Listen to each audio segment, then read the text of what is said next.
Hi, this is Lauren Hines with CraftSomeJoy. Welcome back to my craft room. Now, this is still a room that is a work in progress, and I am working on a video that's going to show you all the different drawers and cubbies and how I have everything stored here in my craft room. But today I'd like to share with you a little bit about my cutting station. This area is still a little rough around the edges, but it is one of my favorite places to work. And I came up with a really fun way of storing those old style dies, the Sizzix, Sizzlets, and decorative strips. And I like to share that with you now. I came across this little letterpress box from Recollections. Now, the original box has two little short drawers. I ended up finding two of these, and then I just swapped out. So I had two drawers in my letterpress so that I had a perfect place to store. You can see they both like to come out at once. A perfect place to store all of my decorative strips. So as a scrapbooker, I love these 12-inch decorative strips. They're so fun. They add a nice layer to my pages, a little bit of whimsy, a little bit of fun. And I just needed a good way to organize and store those. So I ended up just taking some plastic files and cutting them off. And then again, categorizing my different border strips into groups. So I have borders, flowers, hearts, lace, scallops, loop strips, titles, and in the very back, geometric there. I did group all of my different Hello Kitty, Tim Holtz, the old original green Sizzix, red Sizzix. I got on quite a binge of collecting these 12-inch decorative strips, and so I do have a bit of a collection, but they are quite fun. I know there's some of you out there that do this too, so it's not just me. So these are my general categories, and then down here I have my specialty. So I have baby, kids, celebrates, and then my seasons, spring, summer, fall, and winters in the very back there. So that's all my Christmas and all those different fun die cuts. I just wanted to share another little tidbit, which is being able to do what I'm doing here, which is being able to just flip through all the different border strips and see what design they cut. And so what I ended up doing is buying a roll of white vinyl, and I just cut those into the strips. So these strips are about 2.5 by 12 inches long. And so I just have a little stack of strips cut in my vinyl, and every time I get a new strip, or, you know, I had to categorize a lot of these in the beginning. So I just went ahead and cut a bunch of these, and you can see how easy these, I just peel it off and stick it right down on front of the strip. Okay, so now I'm going to show you just how quick and easy it is to go ahead and categorize your Sizzix dies. This is a new one I got. It's a chevron border. Next, I'm going to take my little strip. I have these strips cut from my big 12-inch roll of white vinyl, and then line it up so that it just covers both ends of the decorative strip. And then I'm going to make my Sizzix sandwich. And now it's time to cut. We're going to hit run on the Empress machine and just feed it right through.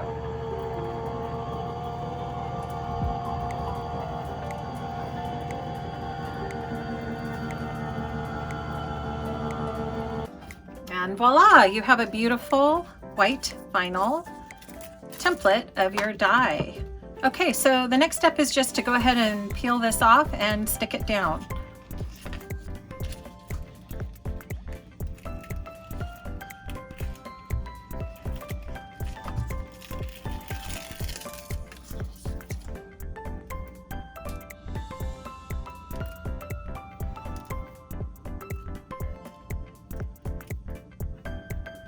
And then just set it right down on your strip.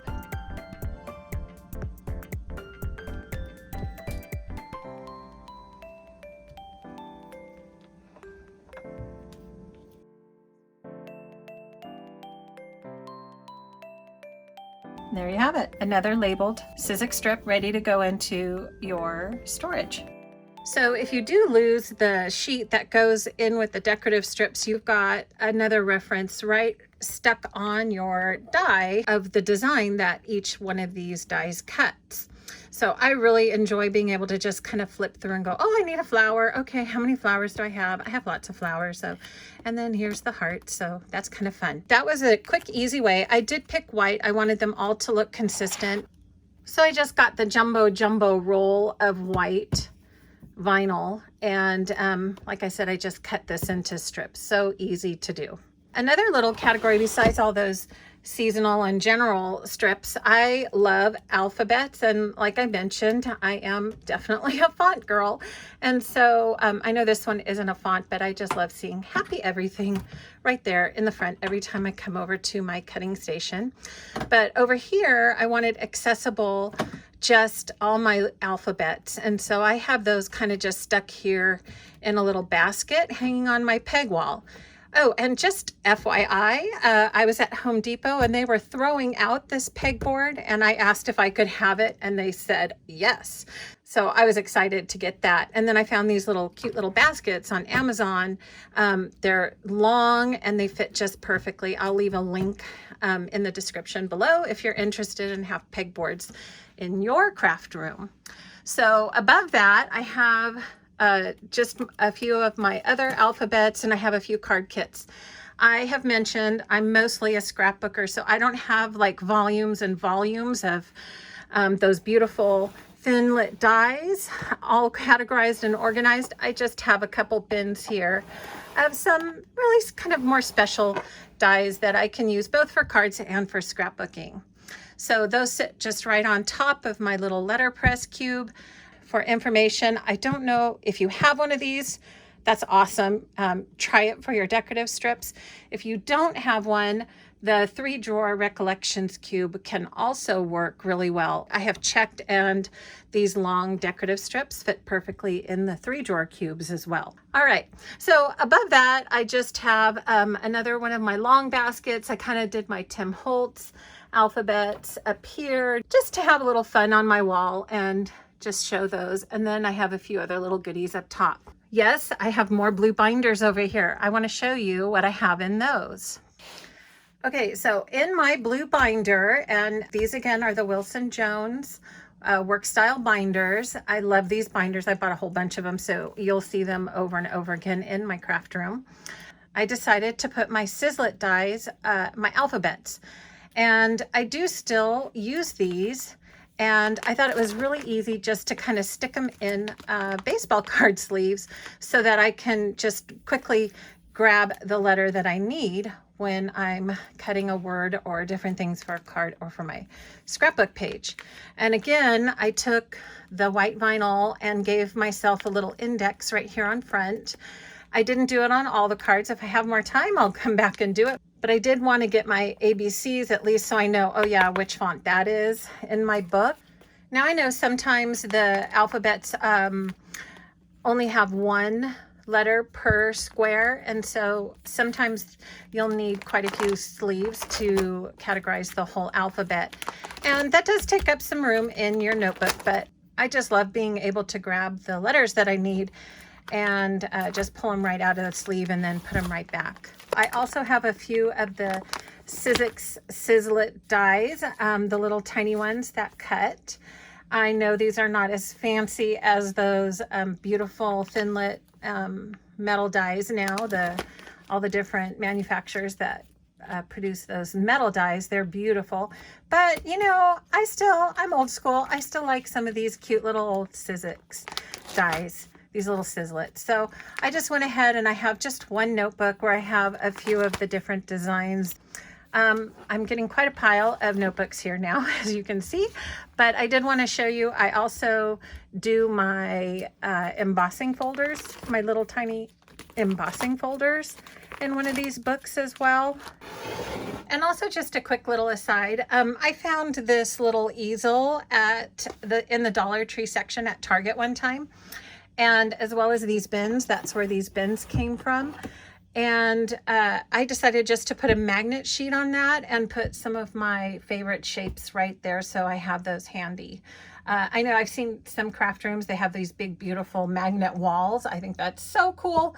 I don't have that much space in my little room, so I did do a little easel and then just stuck the magnet sheet on there, so that was kind of fun.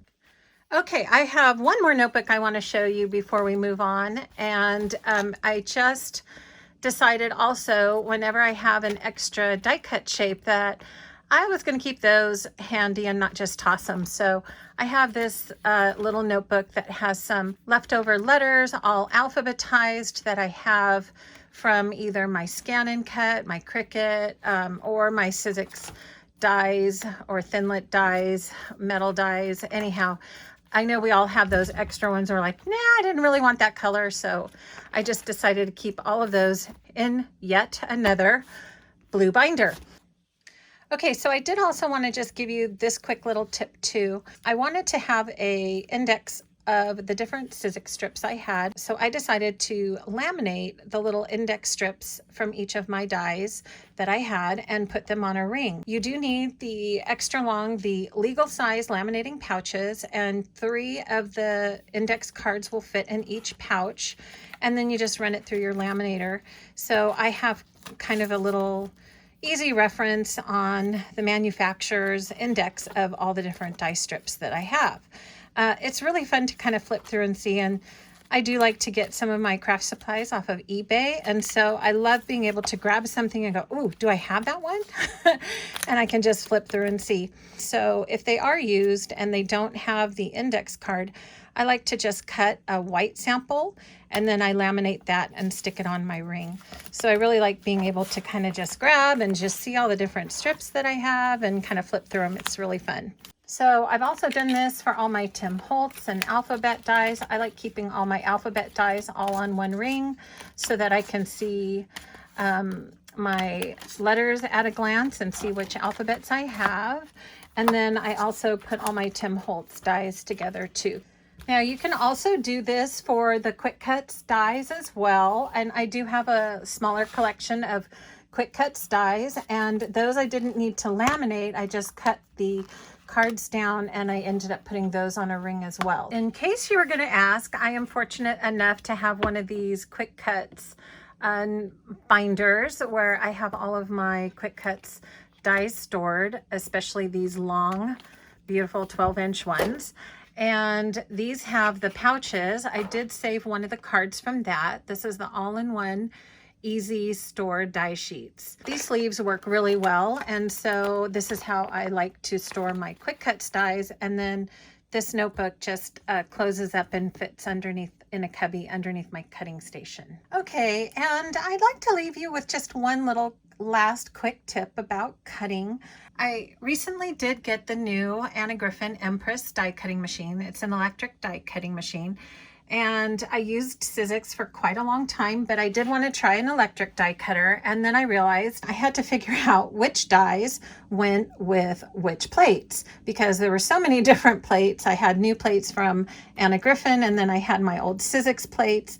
And so I have my long strips. I didn't want to have to buy new plates for the Empress machine. So I did a quick little test and made a little card to show which plates I needed to use with which dies. And the Sizzlets and Sizzix decorative strips, I know I use my purple color-coded plates. And then for the Thinlets, wafer dies, the Quick Cuts, all those little thin metal dies, I use my blue plates. And so I did label those for both. I have the Genius platform boards, my Sizzix boards, but I had to figure out which ones worked with which ones in my new cutting machine. But it was just a quick visual to have washi tape as my labels, and then I knew exactly which ones. I didn't have to keep thinking about, oh, which plates am I supposed to use, and is it a short one, is it a long one, and how to go about that. So I hope you have a happy everything day, and until next time, I hope you find time to craft some joy. Bye for now.